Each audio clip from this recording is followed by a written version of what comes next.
Hershey creations presents day to day May 8. ഇന്ന് ലോക red cross ദിനം.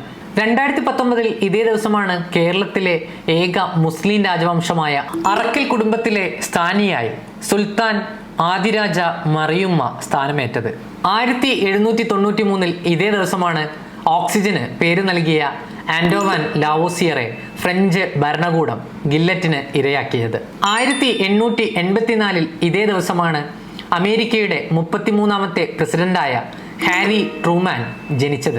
ജപ്പാനിൽ അണുബോംബിടാനുള്ള തീരുമാനമെടുത്തത് ഹാരി എസ് ട്രൂമാൻ ആയിരുന്നു. 1945 ഇതേ ദിവസമാണ് ജർമ്മനിയോടുള്ള യുദ്ധം അവസാനിപ്പിച്ചതായി ബ്രിട്ടീഷ് പ്രധാനമന്ത്രിയായ വിൻസ്റ്റൺ ചർച്ചിൽ പ്രഖ്യാപിച്ചത്.